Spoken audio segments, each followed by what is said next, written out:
Victor's father, Kenneth, stood outside the school gate, wearing a second-hand graduation gown he had borrowed from a neighbor. The gown didn't fit, it stopped awkwardly above his knees, and the cap sat crooked on his head. But Kenneth wasn't embarrassed. No, he was determined. He shouted at the top of his lungs, "Victor!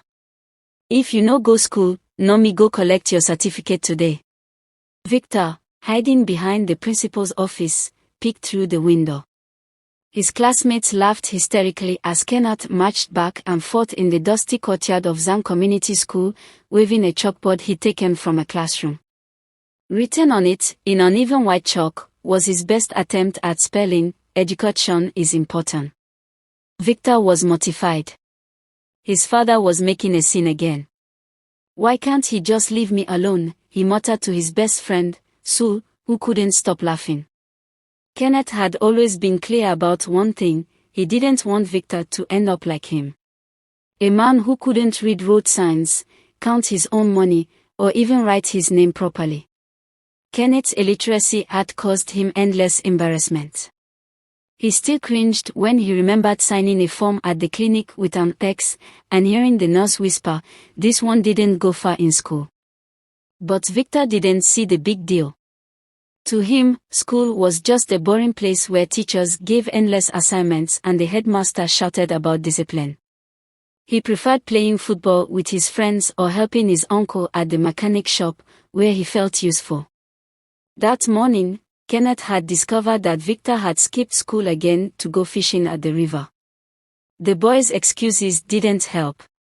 "Papa, I can't sit in school all day like that. I'm not like you.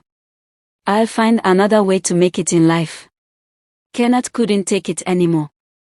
That was when he came up with his dramatic plan. "Victor!" Kenneth yelled again from the courtyard.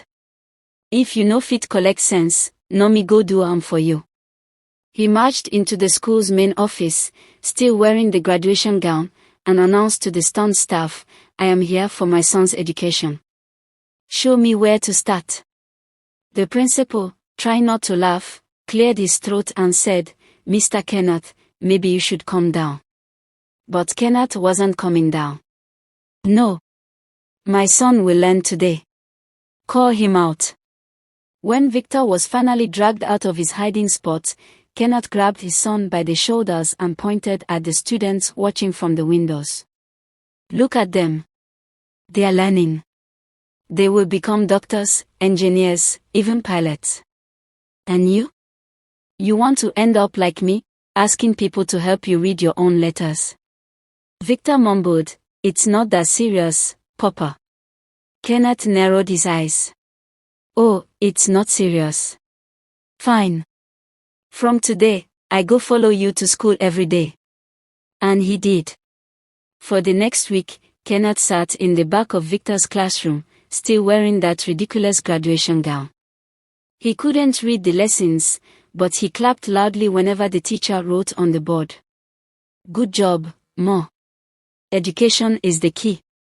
Victor was so embarrassed that he begged his father to stop coming. "Papa, please, I'll go to school, I promise. Just don't come again." Kenneth grinned. "Oh, now you see sense. Good boy." From that day, Victor started attending school regularly.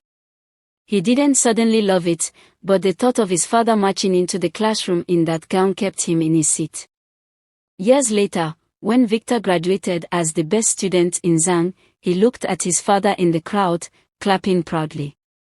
Kenneth still couldn't read, but he had taught his son the most important lesson of all.